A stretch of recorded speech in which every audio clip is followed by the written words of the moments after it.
వ్యక్తి తెలుసుకున్నాడు ఆయన యూదులు రాసని, రక్షకుడని, ఆయన ఇచ్చేటువంటి రక్షణ నీకు నాకు కలుగుతుందని. హౌ అబౌట్ యూ అండ్ మీ? తిరిగి మనము మార్కు సువార్త 10:47 వస్తున్నాం. మార్కు సువార్త 10:47 వస్తున్నాం. ఇక్కడ లాస్ట్గా మనం ఈ మాట చూసుకుని ముగించబోతున్నాం. ఏమంటాడు ఇక్కడ? 10:47 చదువున్నాను. ఏమన్నాడు అక్కడ? ఈయన నజరేయుడకు విని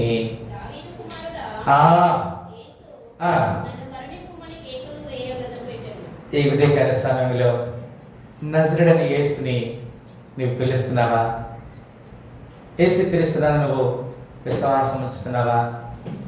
ఒక గుడ్డి వ్యక్తి పిలిచిన పిలిపికి లోకరక్షకుడు ఆగిపోయాడు. ఆమె చెప్పిన హల్లెలూయా. నీకు నాకు కన్నులు ఉన్నాయి, నీకు నాకు you are able to do anything, you are able to do everything. But యేసు క్రీస్తు వారు లేకుండా నువ్వు చేసే ప్రతి పని అది వ్యర్థమైపోతుంది. Everything will be default. కనుక మనం సరి చేసుకుందాం. మనందరూ కళ్ళు ఉంచుకుందాం, చిన్న ప్రార్థన చేసుకుందాం. Yes Lord, hallelujah. Yes father, thank you master, hallelujah. అందరూ కళ్ళు ఉంచుకుందాం. నజరేయుడైన యేసు ఆ మార్గంలో వెళ్తా ఉన్నాడు. ఒక గుడ్డి వ్యక్తి, పుట్టిన మొదలుకొని పుట్టి వ్యక్తి ఉన్నటువంటి ఒక వ్యక్తి, నజరేయుడైన యేసు, దావీదు కుమారుడా నన్ను కరుణించమన్నప్పుడు యేసయ్య వాని కేక విన్నాడు, ఆయన్ని దర్శించాడు. ఆయన జీవితము అంతకుముందు చీకటిగా ఉన్నది, అంతకుముందు దుఃఖంతో ఉన్నటువంటి, ఎవరో ఇస్తే బతికి స్థితిలో ఉన్న వ్యక్తి ఇప్పుడు తనకై తాను సంపాదించుకునే స్థితికి వస్తున్నాడు. తన పాత వృత్తిని తీసివేసుకుంటున్నాడు, పాత ఆలోచన తీసివేసుకుంటున్నాడు, వాటిని బయటపడేశాడు. తన నిత్య రాజ్యానికి వారసుడు అవుతున్నాడు.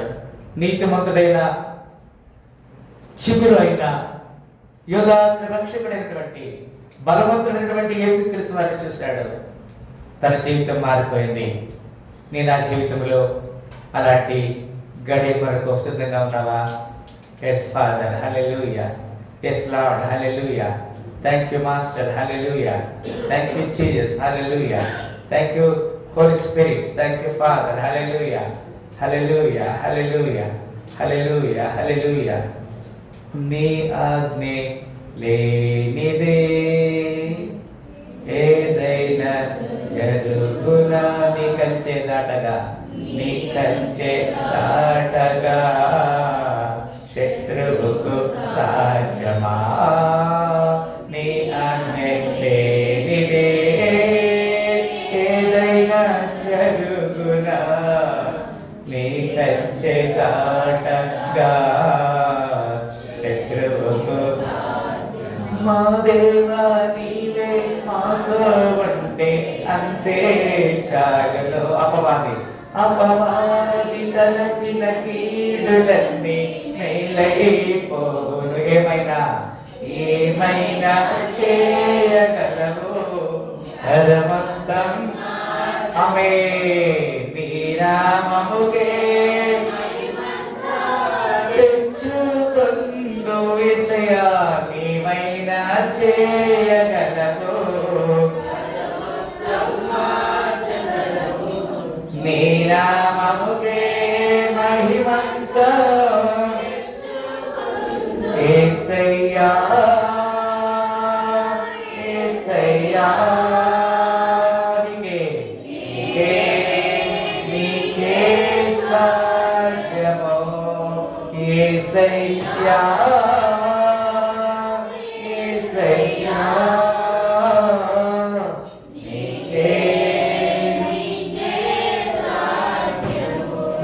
సమయంలో ఏమైనా చేయగల దేవుడు. ఒకవేళ పార్షియల్ పారాలసిస్ వస్తే ఏం పర్వాలేదు, ఆయన ఏమైనా చేస్తాడు. నువ్వు గుడ్డి వారిగా పుడితే ఏం పర్వాలేదు, ఆయన ఏమైనా చేస్తాడు. నీవు వివాహంలో ఆటంకాలు ఎరైజ్ కావచ్చు, ఎన్ని ఇబ్బందులు రావచ్చు, ఆయన ఏమైనా చేయగలుగుతాడు. ఆయన నజరేయుడైన యేసు, నజరేతు నుంచి శ్రేష్టమైనది వచ్చింది. నేను నన్ను రక్షించడానికి, నీ జీవితాన్ని నా జీవితాన్ని కడతానికి తన రాజ్యానికి వారసులు చేయడానికి ప్రేమగల తండ్రి చక్కని లేఖనం ద్వారా మీరు మమ్మల్ని హెచ్చరిక చేశారు. Is there anything come out of the Nazareth? Yes, there was a good thing come. మంచిది వచ్చింది ప్రభా. That is the creator of the universe. ఈ సకల సృష్టిని సృజించిన యేసుక్రీస్తు వారిని మా ప్రియ రక్షణ కొరకు మీరు అనుమతించారు. మీ నామానికి ఘనత మహిమ అర్పిస్తున్నాం. ఏ ఉదయకాల సమయంలో ఏర్పాటు చేసిన సాహసాన్ని కుడిచిన బిడ్డల్ని దర్శించి దీవించమని ముందున సమయం చేతిగా అప్పగించుకోవచ్చు. యేసుక్రీస్తు వారి శ్రేష్టమైన నామములో ఈ యొక్క ప్రార్థన వేడుకొచ్చున్నాం తండ్రి. మరొకసారి ఈ ఉదయకాల శుభములతో పునరుద్ధాన శుభముల జోడు మనందరికీ కలిగించాలని కోరుకుంటున్నాను. దేవుడి మాటలు దీవించి ఆశీర్వదించను గాక.